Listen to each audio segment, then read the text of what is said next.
오늘은 이제 당신은 하나님을 정말 아십니까? 라는 제목으로 우리가 말씀을 나누는데, 여기 이제 부제목은 righteousness에서 justification으로 라는 제목으로 한번 우리가 나눕니다. 함께 나눌 말씀은 마태복음 22장 23절에서 29절 말씀인데, 제가 한 절 읽고 여러분이 한 절 교독하도록 합니다. 제가 먼저 읽습니다.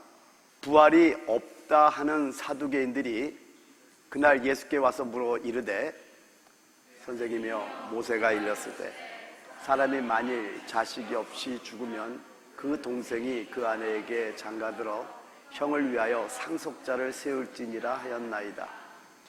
우리 중에 7형제가 있었는데 마디가 장가들었다가 죽어 상속자가 없으므로 그 아내를 그 동생에게 물려주고 그 둘째와 셋째가 일곱째까지 그렇게 하다가 최후에 그 여자도 죽었나이다. 다 같이 계속 있습니다. 그런즉 그들이 다 그를 취하였으니 부활 때 7 중에 누구의 아내가 되리이까? 예수께서 대답하여 이르시되 너희가 성경도 하나님의 능력도 알지 못하는 거로 오해하였도다. 아멘. 여러분이 잘 알듯이 사두개인들은 부활을 믿지 않는 자들입니다. 이 부활을 믿지 않는 자들이 주님께서 질문하는데, 다시 한번 여러분 24절부터 28절까지를 보면은요, 이렇게 질문합니다. 선생이며 모세가 일렀을 때 사람이 만일 자식이 없이 죽으면 그 동생이 그 아내에게 장가들어 형을 위하여 상속자를 세울지니라 하였나이다. 우리 중에 7형제가 있었는데 마지가 장가들었다가 죽어 상속자가 없으므로 그 아내를 동생에게 물려주고 그 둘째와 셋째로 7째까지 그렇게 하다가 최후에 그 여자도 죽었나이다.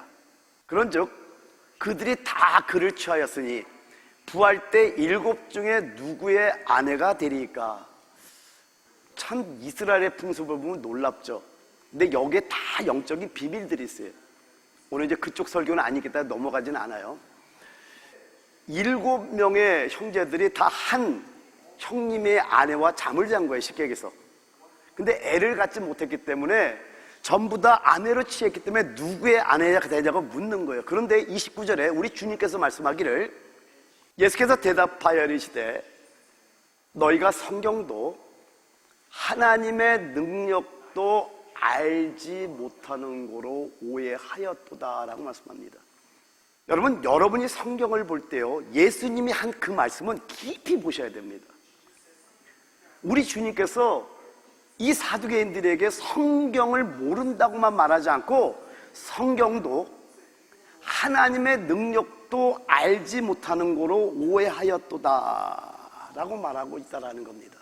여러분, 우리는 이 두 가지를 다 알아야 되는 거예요. 근데 저 말씀이 저에게는 굉장히 깊이 들어왔던 겁니다. 그러면 여기 성경을 안다라는 거, 성경도, 그리고 하나님의 능력도 알지 못한다고 하는데, 이거를 어떻게 구분하면 좋냐면요, 이렇게 저에게는 보여요. 성경을 안다라는 것은 언더스탠딩입니다. 이해하는 거예요. 그리고 하나님의 능력을 안다라는 것은 knowing, 확실하게 아는 걸 말한다고 볼 수 있다는 겁니다. 이 두 가지에 있어서 균형을 잘 이루어야 된다고 우리가 깨달으시기 바랍니다. 여러분, 성경을 이해하는 거 너무나 중요하죠. 그런데요, 그거보다 더 중요한 것은 뭐냐면 하나님의 능력을 아는 겁니다. 근데 이제부터 비밀인 거예요. 하나님의 능력을 알기 위해서는요, 반드시 따르는 게 있더라고요. 근데 요게 성경을 아는 자와 모르는 자의 하늘과 땅 차이로 차이 나는 게 한 가지가 있습니다. 하나님의 능력을 알기 위해서는, 즉 하나님을 알기 위해서는요, 반드시 따르는 게 뭐냐면은 하나님의 다루심입니다. 우리를 하나님께서 다루기 시작합니다. 성경의 큰 비밀 중에 하나가 뭐냐면은요, 하나님께서는 환경을 안배하신다라는 겁니다. 여러분, 하나님께서 환경을 안배하신다라는 거예요. 그 환경의 안배는요, 모든 사람마다 다 달라요. 그러니까 하나님이죠. 여러분 보세요. 아프리카 대륙 있습니다. 유럽 대륙 있습니다. 아시아 대륙 있습니다. 여러분, 아메리카도 노스 아메리카, 센트럴 아메리카, 사우스 아메리카 있어요. 각 대륙의 각 사람도 가지각색이라는 겁니다. 그런데 모든 사람에게 다 맞게 하나님이 다 안배한다는 거예요. 대륙도 다르고 사람도 다르고 모든 환경이 다 다른데 그 환경마다 그 대륙마다 그 각 사람마다 모든 다른 사람 각자에 맞게 하나님이 모든 환경을 다 안배하신다. 할렐루야. 그러니까 하나님이에요. 여기 안에서도 우리가 이 워싱턴 베다니 교회 안에 있는데도 우리 안에 각 사람마다 하나님이 안배하실 환경이 다 달라. 기가 막혀요. 저도 깜짝 놀라요. 여러분, 성경의 원리를 알아야 되는 겁니다. 성경의 원리를 알면은요, 이 세상을 이기기가 쉽습니다. 사단의 계책을 이기기가 쉽다라는 거예요. 여러분, 지난주 2주 동안 제가 사단의 계책에 대해서 여러분 말씀을 드렸어요. 사단의 은밀한 계책이라고 해서 4가지를 말씀드렸어요. 그 4가지 첫 번째가 뭐죠? 시간을 낭비시킨다는 거예요. 두 번째는 뭐예요? 생각을 공격한다라는 겁니다. 세 번째는 뭐예요? 영적 생활을 지속하지 못하도록 은밀히 공격한다는 거예요. 왜 그럴까요? 알게 공격하면 여러분이 대비하기 때문에 은밀히 공격한다는 거예요. 거기에 2가지를 말씀해요. 첫 번째는 뭐예요? 깊은 기도를 못하게 한다니까요. 그리고 체험과 경험과 지식을 의지하게 한다는 겁니다. 저는 평생에 본 게 이 말씀이에요. 지금도 말씀을 보고 있고 내일도 볼 것이고 주님 오시는 그날까지 말씀을 계속해서 깊이 들어갈 겁니다. 근데요, 제가 하나님을 만나고 체험하면서 깨달은 게 뭔지 아세요? 사단의 간교한 계책이 나의 영적인 체험, 나의 영적인 경험, 나의 이 엄청난 지식을 의지하게 만든 걸 제가 깨달은 거예요. 아니야! 끝까지 하나님 의지하는 거예요. 할렐루야. 4번째는 뭡니까? 여러분의 육체를 공격한다라는 거예요.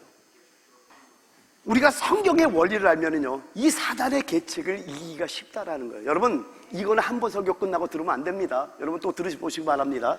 할렐루야. 디모데서 2장 4절에 말씀하기를요, 하나님은 모든 사람이 구원을 받으며 진리를 아는 데 이르기를 원하시느니라 라고 말씀합니다. 여러분, 우리는 반드시 구원 받으셔야 됩니다. 근데 구원 받은 걸로 끝나는 것이 아니라 진리를 아는 데까지 이뤄야 되는데, 저 진리를 아는 게 바로 하나님의 능력을 아는 것이 되는 겁니다. 요한복음 8장 32절에 말씀하기를 진리를 알지니 진리가 너희를 자유롭게 하리라 라고 말씀합니다. 정말 이게 맞는 게, 하나님의 진리를 깨달으니까요, 깨달으면 깨달을수록 내가 너무나 자유한 거예요. 엄청난 자유가 이 안에 있는 겁니다. 여러분, 하나님의 광대하심을 알기 때문에 오히려 기대하는 게 더 많아지는 거예요. 자, 어떤 상황 속에서도 제가 좌절하지 않는 이유 여러분에게 알려드릴게요. 여러분도 그렇게 하셔야 됩니다. 좋은 상황이 아니라 엄청나게 안 좋은 상황이 와도 이것이 하나님의 안배했다는 걸 믿습니까?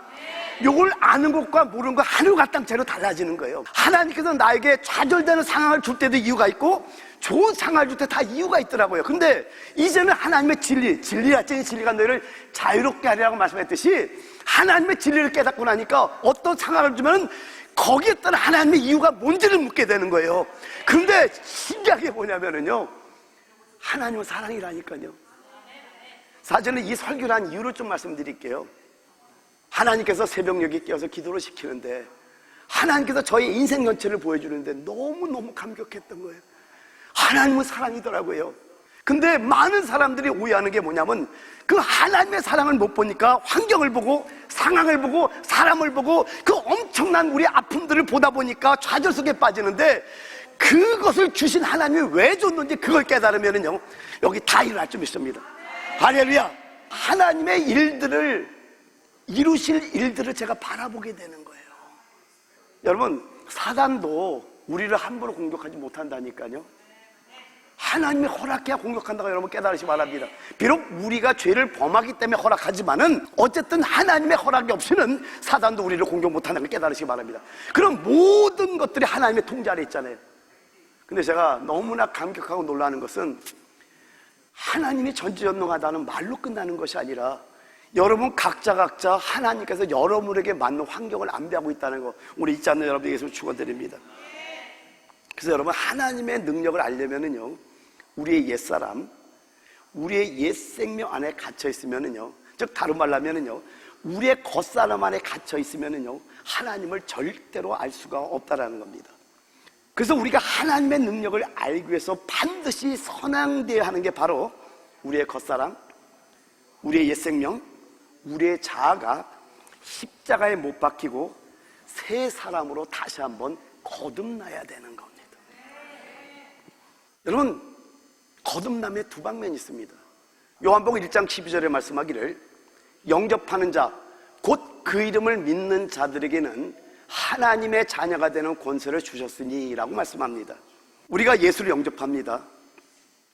그러면 거듭납니다.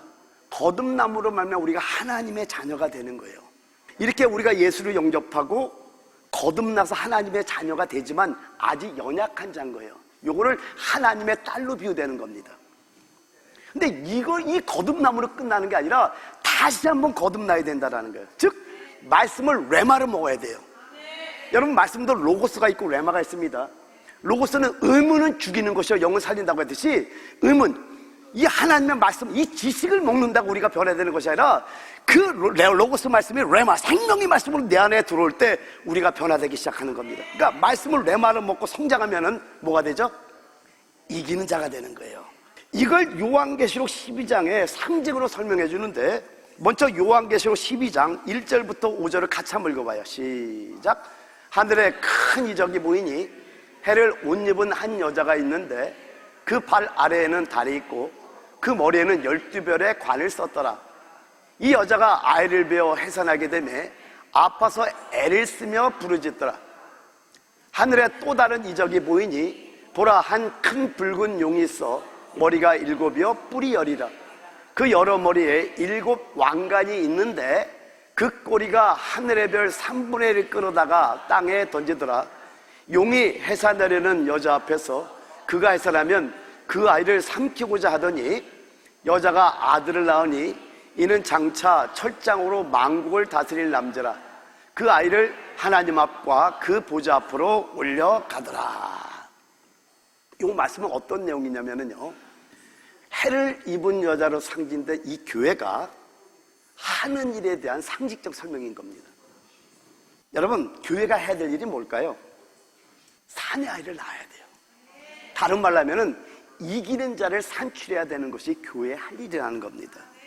근데 여기 아파서 애를 쓰며 부르짖더라, 저 말씀은 뭘 말하냐면요, 거듭남의 고통이 크다는 것을 산고의 고통으로 비유한 말입니다. 여러분, 산고의 고통이 얼마나 큽니까? 남편들이 애를 낳을 때 아내 옆에 있어 봤으면 알겠지만은 그 여인들이, 자매님들이 애를 낳을 때 그 고통은요, 저는 못 느껴요. 그냥 봐서 그 느낌으로 아는 것이지 제가 직접 낳아본 적이 없기 때문에 잘은 모릅니다.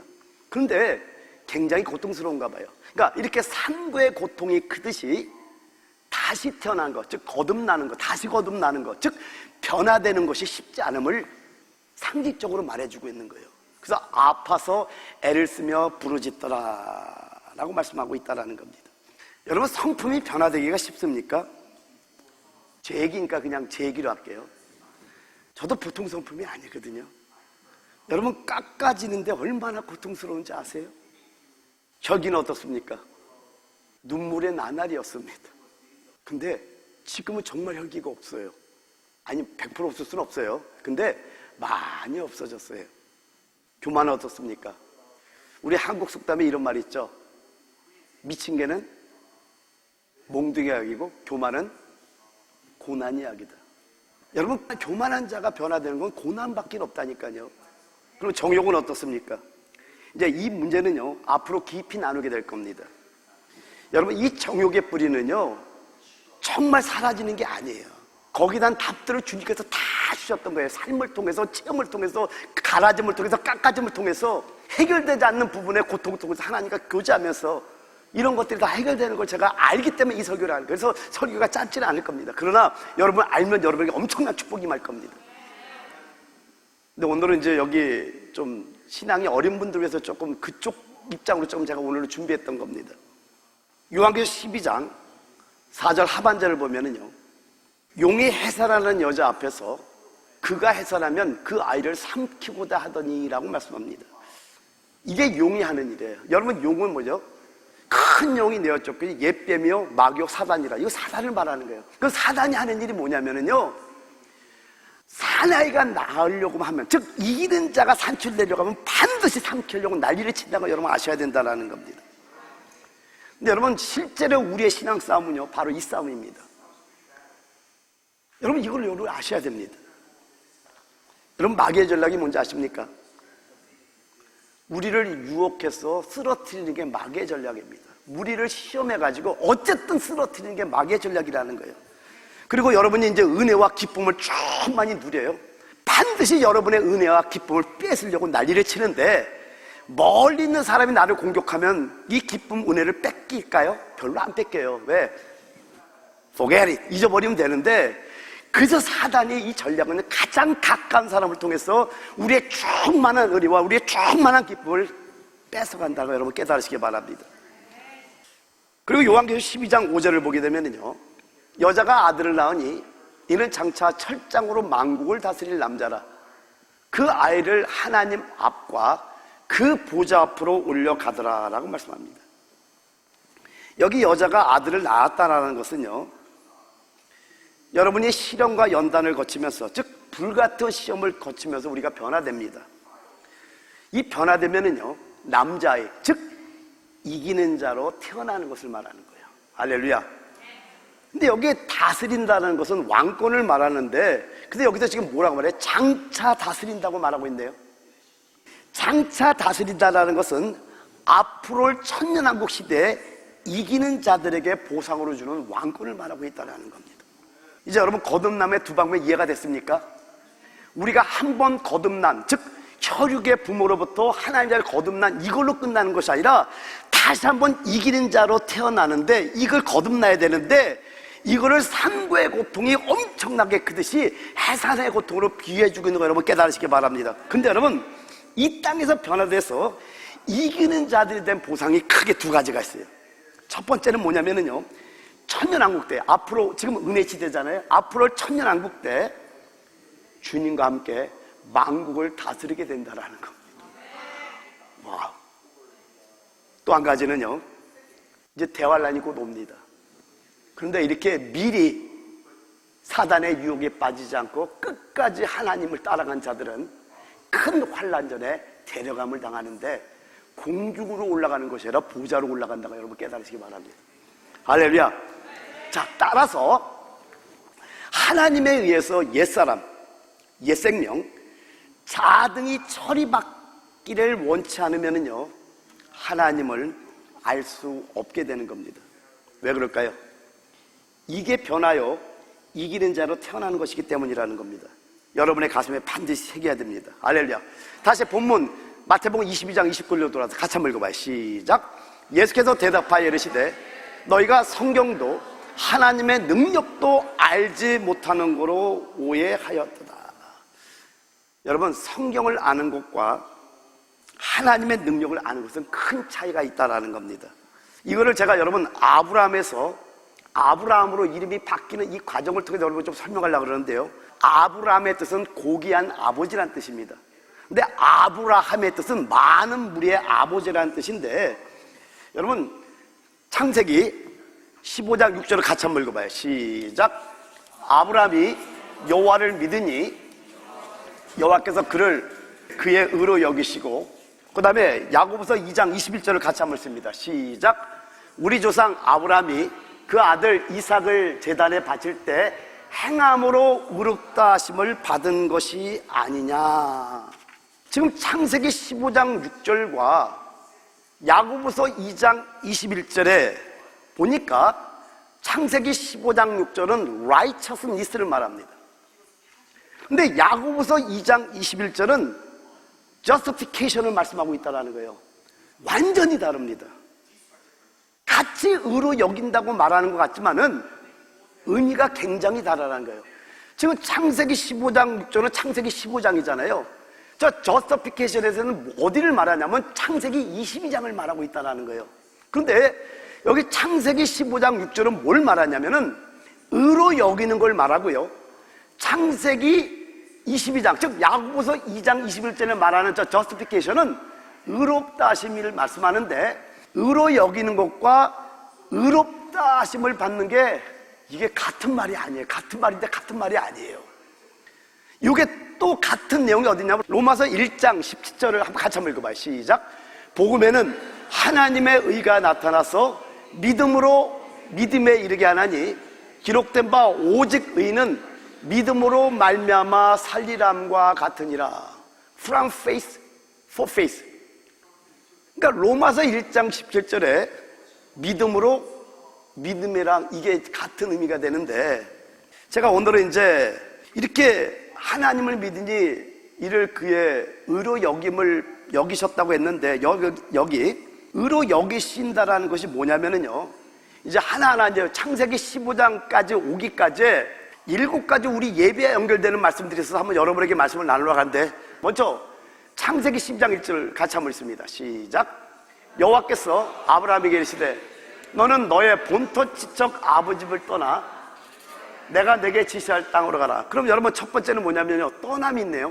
어디서 어디를 떠났죠? 갈대아 우르에서 가나안 땅으로 떠났는데, 이걸 우리로 말한다면요, 우상을 숭배하는 곳에서 교회로 옮긴 걸 말합니다. 자, 그럼 보세요. 교회가 뭐냐면 헬라어로 에클레시아라는 단어입니다. 이 에클레시아라는 단어는요, 에크란 단어랑 칼레오라는 단어의 합성어예요. 이 에크란 단어는 뭐뭐로부터란 뜻이고, 칼레오라는 단어는 부르다라는 뜻입니다. 그래서 이 에클레시아를 합해서 해석을 하면은요, 세상으로부터 부름받아 나온 무리가 교회라는 겁니다. 여러분 구원 받으셨습니까? 여러분이 구원 받았다면요, 반드시 세상으로부터 교회 안으로 들어오셔야 된다는 거 여러분 잊지 마시기 바랍니다. 그러니까 첫 번째, 이 떠나는 것은 쉽게 해서 우상을 숭배하던 자리에서 교회로 돌아온 걸 말합니다. 할렐루야. 두 번째요, 창세기 12장 7절 8절을 같이 한번 읽어봅니다. 시작. 여호와께서 아브라함에게 나타나 이르시되 내가 이 땅을 내 자손에게 주리라 하신지라. 자기에게 나타나신 여호와께 그가 그곳에서 제단을 쌓고 거기서 베델 동쪽 산으로 옮겨 장막을 치니 서쪽은 베델이요 동쪽은 아이라. 그가 그곳에서 여호와께 제단을 쌓고 여호와의 이름을 부르더니. 제단을 쌓네요. 제단을 쌓는다는 게 뭐죠? 예배를 드리는 겁니다. 어디까지가 의로 여기는가, 거기를 설명하려고 지금 말씀하고 있다는 걸 여러분 잊지 마시기 바랍니다. 우리의 의의 생활이 뭔지를 지금 말씀하고 있다는 걸 잊지 마시기 바랍니다. 자, 보세요. 제단을 쌓는데, 제단을 쌓는 것은 예배를 드리는데, 이 제단을 쌓는다는 것은 우리가 제단을 쌓는 게 중요한 것이 아니라 하나님의 그 제단의 제물을 흠양하느냐가 더 중요해요. 예배는 우리가 하나님이 받는 예배를 드려야 되는데, 요한복음 4장 24절에 예배하는 자는 영 안에서 진리 안에서 예배하는데, 그 예배라는 단어가 프로스키네요. 강아지가 주인 오면 기뻐서 꼬리치면서 막 손을 할 듯, 이게 예배라는 뜻이에요.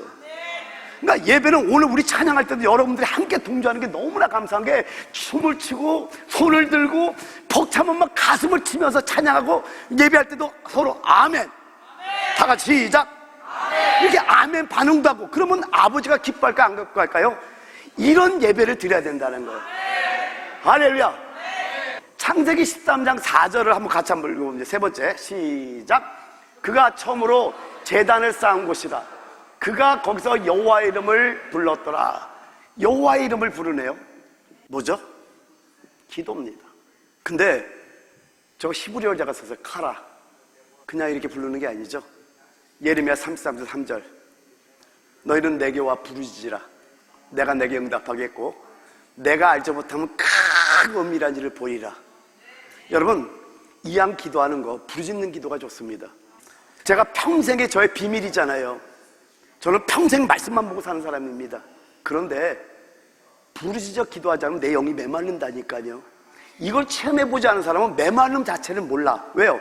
그 생명의 능력도 엄청나다니까요. 그러니까 여러분들이 말씀에 깊이 은혜를 받아도요, 그 생명은 엄청나게 일을 하는 거 맞아요. 거기다가 부르짖는 기도, 주님의 명령을 따라 기도하기 시작하면은요, 여러분이 상상해서 영계 비밀 속에 들어간다니까요. 나는 여러분들이 그 비밀을 체험하기를 원하는 거예요. 왜냐면 전 지금도 체험하고 있으니까. 할렐루야. 네 번째는 뭐죠? 창세기 13장 9절 시작. 내 앞에 온 땅이 있지 아니하냐. 나를 떠나가라.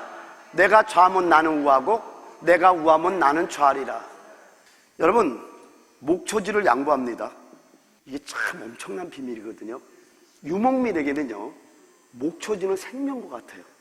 근데 어떤 일을 당했는지 그 생명 같은 목초지를, 삼촌이잖아, 조카잖아, 누가 먼저 택해요? 내가 먼저 택하지. 좋은 건데. 근데 여러분, 조카에게 주고 먼저 가지라고 그러고 있다는 거예요. 왜 그런지 아세요? 이 앞에 다 비밀이 있습니다. 교회 안에 들어와서 예배에 성공하고 여호와 이름을 부르면 부적이 되면 하나님의 비밀을 알죠? 그러면 진짜 택할 게 뭔지 알아요. 그래서 다섯 번째요. 자, 창세기 13장 12절 시작. 아브라함은 가나안 땅에 거주하였고 롯은 그 지역의 도시들에 머무르며 그 장막을 옮겨 소돔까지 이르렀더라. 선택이 나옵니다. 근데 여기서 엄청난 비밀이 있어요. 따라합니다. 믿음의 눈, 육신의 눈. 많은 사람들이 뭔가를 선택할 때 하나님께 묻지 않고 자기가 선택해서 엄청난 아픔을 당하는 경우가 많습니다. 그 당시에 소돔과 고모라는요, 에덴 동산같이 엄청나게 아름다웠던 땅입니다. 물이 가득했고요, 가나안 땅은 척박해요. 근데 아브라함은 선택을 하는데 가나안 땅에 그냥 거주하고 있습니다. 왜요? 하나님의 명령만을 따라가고 있다는 겁니다. 여러분, 믿음의 눈이 열리면은요, 여러분이 이런 선택을 할 수 있습니다.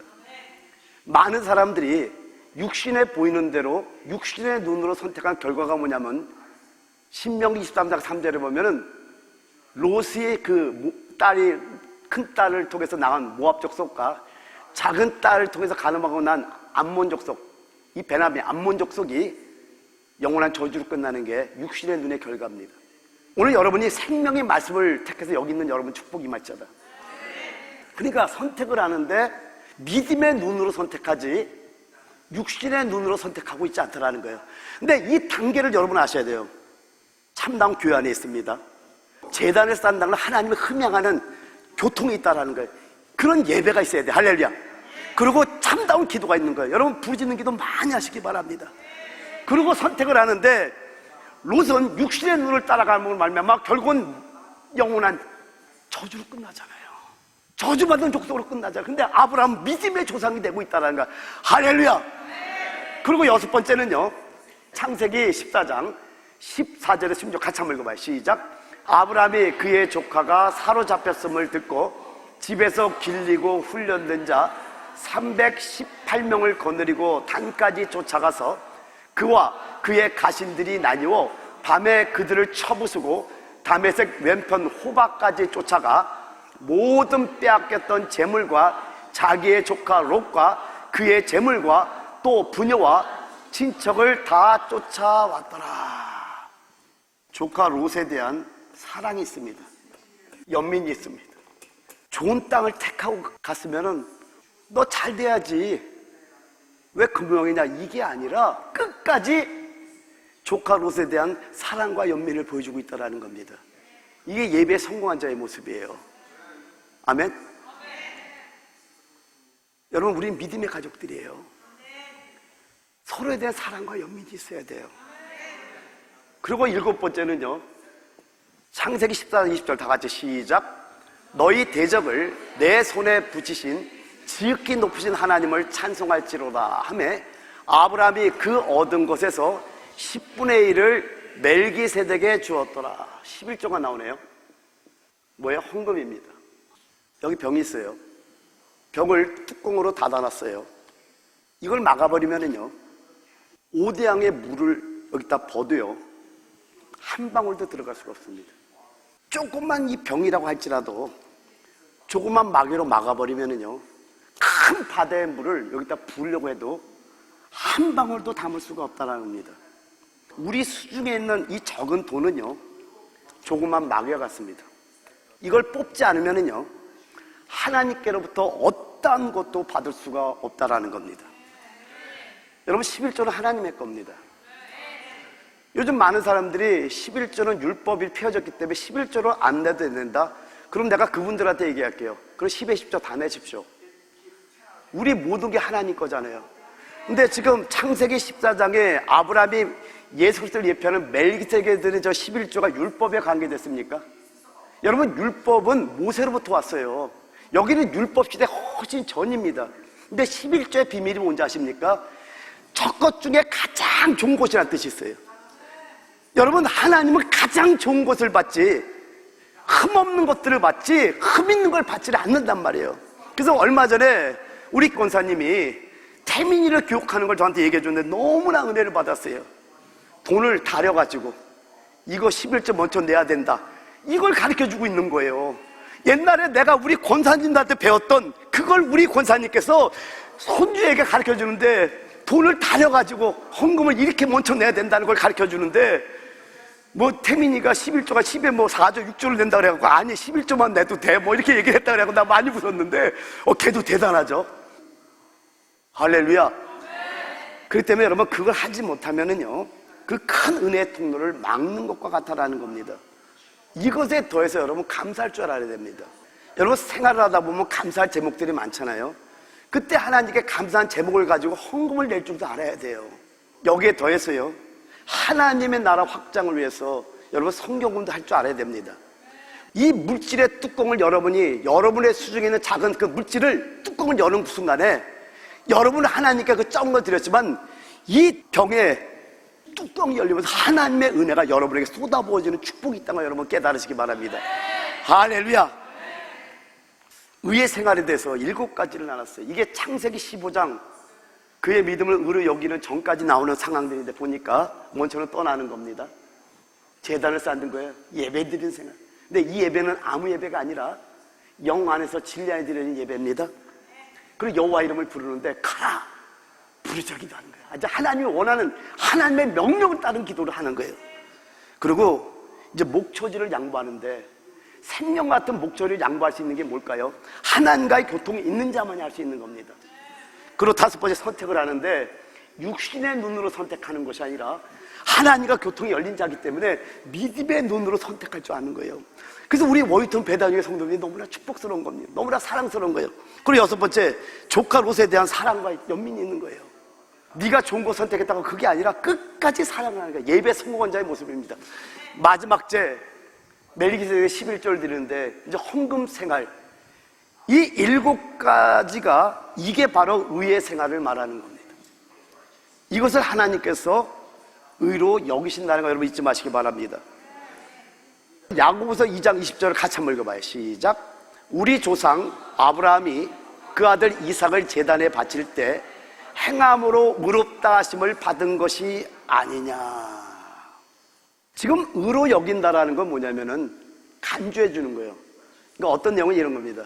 여러분이 의로워서 의롭다고 하는 게 아니라 의롭지는 않은데 내가 의롭다고 해줄게.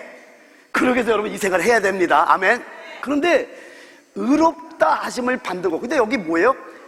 이삭을 제단에 바칠 때 행함으로 의롭다 하심을 받은 것이 아니냐. 이 justification은요, 뭐와 같냐면 도장을 찍는 거예요. 도장을 머리에 딱 찍어주는 거예요. 너는 진짜야. 빵! 딱 찍는 순간에 너는 진짜, 이 뜻이에요, 이거는요. 그러니까 앞에는 의로운 건 아니야. 근데 그래, 네가 날 믿었니? 내가 의로 여겨줄게. 그러기도 7가지 생활이 여러분 승리해야 돼. 할렐루야. 어느 것도 빠지면 안 돼. 아멘. 여기까지가 의의 생활을 말하는데, 창세기 22장, 그거를 야고보서 2장 10절 말씀하기, 우리 조상 아브라함이 그 아들 이삭을 제단에 바칠 때 행함으로 의롭다 하심을 받은 것이 아니라 justification, 도장을 꽝 찍는 거야. 이 도장을 찍기 전에 어떤 사건이 있습니다. 여기까지 이르는 과정이 있다라는 거예요.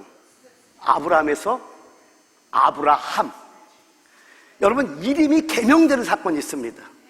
고귀한 아버지라는 이름에서 많은 무리의 아버지로 이름이 바뀌는 개명되는 사건이 있는데, 여러분, 이름은 그냥 바뀌는 게 아니거든요. 그 사건이 창세기에 있습니다. 다음 시간에 나누도록 하죠. 오늘은 여기까지. 그래서 우리 한번 기도하는데요, 그 행복 찬양 좀 하고 합시다.